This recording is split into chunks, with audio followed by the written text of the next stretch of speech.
Hello, everybody. Dave Neal here, stand-up comic host of Bachelor Nation News. What an incredible week of drama here in Bachelor Nation, not just on the screen, but off. As it was reported a few days ago, Bachelor creator Mike Fleiss called it quits, announcing he's departing the franchise in a surprise move.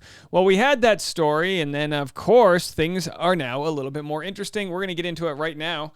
Let's talk about why he's leaving and was it his choice or not. Elizabeth Wagmeister has an exclusive story here on Variety. The Bachelor creator Mike Fleiss departed franchise after investigation into racial discrimination. Exclusive report. This is not necessarily the story we first heard. When Mike Fleiss announced he was leaving the Bachelor franchise earlier this week, he released a chipper statement to the media congratulating the latest winning couple from the reality dating show that he created more than 20 years ago. Here's what he said. First and foremost, congrats are in order for Zach and Katie. I wish them a long and happy life together. I want to thank WBTV and ABC for 21 extraordinary years. They found the perfect creative team for me to entrust the Bachelor franchise and keep this lightning in a bottle bold and moving forward. Let the journey continue. All right. When Variety questioned the reasoning behind Fleiss's exit, ABC and Warner Brothers TV, which produces The Bachelor, wouldn't comment on his departure, and an individual close to Fleiss deflected, simply saying, "It's been 21 years."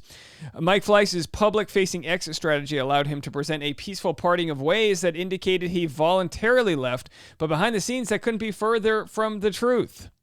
In fact, Fleiss left his mega franchise after an investigation into allegations of racial discrimination was conducted by Warner Brothers TV, Variety has learned. Warner Brothers TV, HR is supposed to not tell you what they do, but of course here we have a mole in the company. Clearly he burned some bridges here and people aren't afraid to talk, at least behind their anonymity. Warner Brothers TV and ABC, which have aired and produced The Bachelor since 2002, both declined to comment about the investigation. A handful of individuals familiar with the situation tell Variety that a number of employees had complained to Human Resources about Fleiss, which led to a thorough investigation that was conducted by an outside party in the past few months. Those who spoke during the investigation include current producers on the show, as well as former production staffers. Some of these individuals were prominent producers within the franchise, which also includes Bachelorette, Bachelor in Paradise, and the investigation resulted in Fleiss's departure. Now, me, offhand, I go, well, of course former employees are not going to have good things to say about their boss. I could take you the last 7 jobs that I have and give you things that would probably get my boss fired, but let's keep on going. During the investigation, sources say producers complained about Fleiss's bullying behavior as well as his resistance to increasing diversity on the show over 2 decades.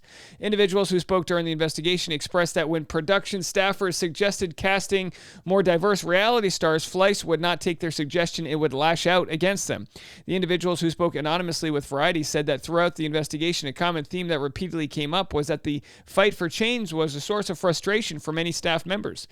People said he would retaliate against people for having minorities and black people on the show. He favored certain people over others, says an individual familiar with the investigation. He would say minorities don't get ratings. Now, my belief here is this is an unnamed source saying this. But at the same time, we don't have much of a denial from him. I just want people to know, like, you can only take this with so much there's only so much bandwidth to an unnamed source.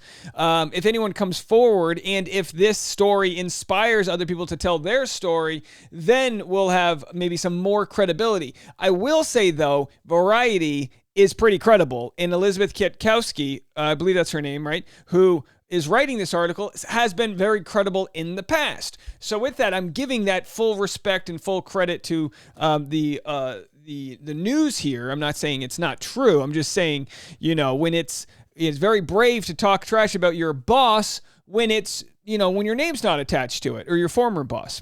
But then again, we're going to hear what he has to say.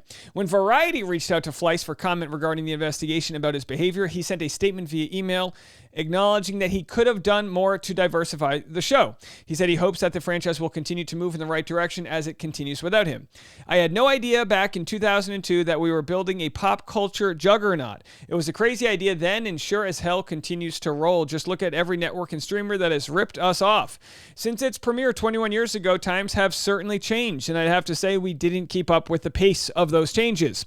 I am proud of the work we've done over the past 5 years to make the show substantially more diverse, but I do believe I could have done more. Hopefully the franchise will continue to move in the right direction. Judging by the number of staff weddings we've hosted at our home and the number of teary messages that blew up my phone when I announced I had turned in my final rose, I'm pretty sure I had more good days than bad, lifted more spirits than hurt feelings, and leave the franchise in good hands with more friends than foe. And I will say this, my opinion, when you're dealing with people's personal lives, and that being the leads of the show, all the people that have been on Bachelor in Paradise, you're going to get people that love you, which might be, I don't know, a Sean Lowe, and you're going to get people that probably hate you, which would be like a Blake Horstman. I'm just assuming because, Robert Mills would have the ability... I'm sorry, no, not Robert Mills. Fleiss would have the ability to, that's the other guy. Fleiss would have the ability to probably wave his magic wand and get rid of lawsuits if he needed to. But you get this collateral damage that comes from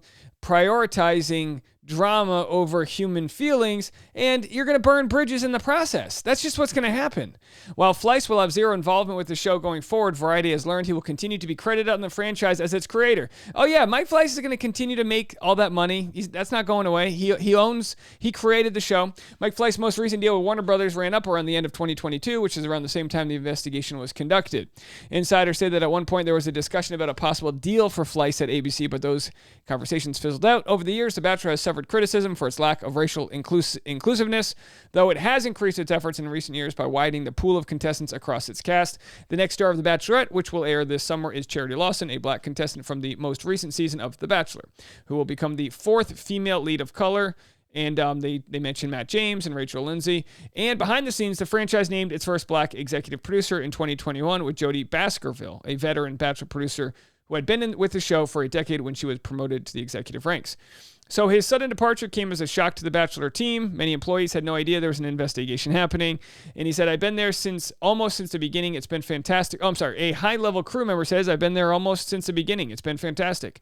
I found him really supportive and really creative and collaborative. Nothing negative at all. He's all the things you'd want in a showrunner and boss. I don't have a bad thing to say about him. Look, I've worked in Hollywood in different shows for a long time. Showrunners can be megalomaniacs. They can be crazily dramatic and assertive, and it's not a democracy. The way the show is run comes down from them, and with that's going to come some shows that have amazing creative vision, and other shows where you get a lot of people that don't like the boss who's yelling angrily. I've seen it, guys. I've literally seen A-listers fighting with showrunners. You think the celebrities and the A-lister actors are the people in charge, and it's the showrunners. It's the Chuck Lorres. These names you might not have heard of that control these TV shows and have a lot of power. For him to be uprooted like this, it's a pretty big story. So anyway, Baskerville was promoted to executive producer in 2021, which came as the franchise was navigating a race scandal that eventually resulted in the exit of longtime host Chris Harrison. So yeah, this person says Mike was instrumental in promoting an African-American woman into the executive producer position. To me, there's proof that he was trying to diversify our show, but as Fleiss had said earlier, maybe it was a little too late. All right, so there's that story. Let's hear what our friend Reality Steve has to say, who has been sued by The Bachelor. And leave the franchise in good hands with more friends than foes. Okay, so he doesn't necessarily address, hey, did you ever say to anybody or write in a text message or an email to anybody, minorities don't get ratings? I mean, that would be huge if somebody could produce that, whether in a recorded phone call or an email exchange or a text exchange. I can't imagine he would be stupid enough to put something like that in writing, but who knows? Listen, I worked in advertising, okay? And I'm not saying this is right, but people, when you work in advertising and when you work in ratings, people talk about these things in ways that would make your eyes bulge out because you'd be like, oh my gosh. If he were to say something like minorities do not get ratings, he might have historical evidence that says, no, look, we have a white audience and this is, we have to play to them and all that. It doesn't make it right. I mean, I'm not justifying it. I'm just saying when you're at the executive decision maker, like I worked in advertising for a fast food company, and there was parts of the market that they would serve. I'm not going to say the name of the product because it'll give away who I worked for, but they would serve a specific product to a specific ethnic group and only market it in that neighborhood because it would sell to that neighborhood. Well, ABC in The Bachelor is selling a product across the nation. Really, it's a national product on a national TV show, and they don't have the ability to operate in niche markets like some other channels or some other programs do. With that said, by saying minorities don't give ratings, he didn't have any information necessarily, or I'm just assuming doesn't have empirical evidence to prove that. It's like, well, no, you just know that the tried and true way is having a white blonde guy be the lead. That's what you know. So it's very interesting if that is true, but I say if because we don't have the hard copy evidence of that, and that could be a sort of not too generous paraphrasing of a more difficult conversation. Look, this is just the beginning, and I'm sure more stories are going to come out. Look, I've been covering this show, I guess, more intently since 2009 is when I started getting sources and spoilers and stuff like that. The amount of things that I've heard about Mike Fleiss over the years, does this story surprise me? Absolutely not. It doesn't. I've had people directly tell me things that he said and did while on set. But, just stuff just goes along with a lot of the stuff that I've heard over the years. I'm just not going to relay it. Just if I can't prove it, it's just me just feeding into gossip. And, but I have heard things. So when I hear someone say that he made a statement like that, am I surprised? No. Allegedly made a statement like that? No. That doesn't surprise me. That doesn't surprise me that sentence could have come out of his mouth based on everything that I have heard about him. This is a guy that in the beginning, remember the show Unreal? That was based off a producer who worked with Fleiss. Now, and of course, we know in 2019, I believe that was the year they had the cops called on him and his wife, and the whole story was a very ugly one. They were filing for a divorce. She said he attacked her because she was pregnant and she didn't want to get an abortion or whatever. That story you can go look up. We covered that already. Then they got back together. It's definitely one of those, if there's smoke, does that mean there is fire? And you can just let the audience decide there. I think it's telling, though, that he doesn't really fight. Like, he didn't really fight. He kind of waved the white flag in his statement. He's kind of like, yeah, I could have done better. I think more people like me than don't like me, but I could have done better. Like, it's not exactly like admitting anything, but it's not this hard stance like, that's categorically untrue. So now we know. And then he's like got $100 million. He can go retire in his vacation home in Hawaii and, do play dates with Ari in his vacation home. They can have a fun little Hawaiian adventure. But that pretty much wraps up the story for now with regards to Bachelor creator being forced out. Let me know what you guys think. Leave a comment. We'll be live on the Patreon right after this, patreon.com/Dave Neal.